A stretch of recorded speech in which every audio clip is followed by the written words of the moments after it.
Dahil nga marami kami napag-usapan kanina, gusto namin na marinig nyo rin. Kasi kanina, napag-usapan na namin. Nagkaroon kami ng heart-to-heart talk o sharing. Kasi leader ko to na nawala. Leader ko sa Live Good to. Tapos, hindi natin napigilan dahil humataw ng ilang company nilapatan mo after Live Good? Dalawang company. So, ano yung mga hindi niya nakita doon na nakita niya sa Live Good? Marami kasing kumpanya naglabasan na hindi nila kayang tapatan yung compensation plan ng Live Good. Ang nanghihinayang ako doon sa mga platinum na lumipat. Kasi yung platinum na, isang hakbang na lang diamond na siya eh. Di ba? Kasi, gaya ng leader na nakausap ko na, ba't ka bumitaw? Magkano na lang ba income mo? Sabi niya, ang income na lang niya nasa 30,000 pesos. So, 30,000 pesos, malaki pa rin yun. Kaya lang, para sa kanya, maliit na yon. Kasi nga, naramdaman niya na yung mga 6 figures. Kaya nung naging 30 mil na lang siya buwan-buwan, parang nawalan siya ng gana. Pero para sa akin, malaki pa rin yon. Siguro siya, naliitan siya dahil galing siya sa 100,000 eh. Naliitan katuloy, naging 200,000 pa nga yata siya eh. So, siguro, naliitan siya. Akala niya, mawawala na talaga yung income niya. Pero hindi niya alam, babalik yun. Babalik yun. Kasi ganito yan eh. Bumitaw ka, 30,000 na lang kinikita mo, lumipat ka sa ibang company. Yung 30,000 mo, mawawala yan. Mauubos yan. Lumipat ka na, o nagdagdag ka, ang mangyayari, yung tao mo, bibitaw. So yung 30,000 mo, baka mag-1,000 na lang per month yun. Mauubos na tao eh. Kasi nakatingin sa'yo mga tao mo. Kasi leader ka, platinum ka eh. So ngayon, paglipat mo sa kabilang company, hindi mo naman kikitain yun, yung nawala sa'yo dito na income, kikita sa kabila, hahabulin mo yun. Kasi nawalan ka dito, kailangan habulin mo yun sa kabilang company. Sa traditional MLM, ang hirap namang habulin nun. Kahit sabi mong mahabol mo yun, nagbe-benching kumil ka, naging 5,000 ka na lang dito, di 30,000 pa rin. Ang problema dyan guys, sayang kasi, hindi consistent ang income mo dito sa traditional. Bakit? Kaya na dyan eh, isang dekada ka na nga sa traditional, wala nangyari sa'yo eh. Ngayon, nasa Live Good ka, nakatikim ka ng magandang income. Nag-worry ka lang ng konti, bumalik ka na naman sa traditional. Kabisado mo na yung traditional. Alam mo naman dyan, sa umpisa lang masaya. Diba? Hindi siya natuto eh. Ngayon, kung ako sa'yo, sana, nag-focus ka na lang sa Live Good, bilang platinum, kahit naging gold ka pa, kahit naging silver ka, nagawa mo na eh. Kaya mong ulitin yan. Focus ka lang. Punta ka sa diamond. Pag nag-diamond ka, madadagdagan ka ng 100,000 pesos per month because of diamond pool. Totoo, walang budol. Kasi diamond po ako eh. Na alam ko po yan. Itong latest ka, pasok pa rin sa 6 digit eh.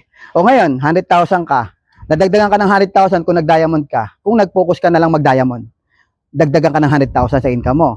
So ngayon, yung 30,000 mo, hindi na yung 30,000. So hindi ka lang 130,000 kasi yung 30,000 na income mo sa generation bonus saka matching bonus, tataas yan. Possible mag 100,000 ka. Bakit? Kasi mas mataas ang generations bonus ng diamond. So possible yung 30,000 mo dati, baka maging 100,000 yon. Papalo ang matching mo tsaka generation eh. Tapos may diamond pool ka na 100,000. So may 200,000 ka. Diba? Kung nag-focus ka, di may 200,000 ka. Parang from 30,000, naging 200,000 ka kung nag-diamond ka. Nung lumipat ka, yung 30,000 mo, naging 5,000, tapos yung traditional MLM mo, hirap na hirap ka, pressure na pressure ka. Bakit? No pay in, no income. Walang redundant bonus. Dito sa Live Good meron. Ba? Tapos, subscription, kung pinoproblema niya subscription ng tao, yung mga bumibitaw sa subscription, sila lang naman yung mga taong hindi talaga nagne-network.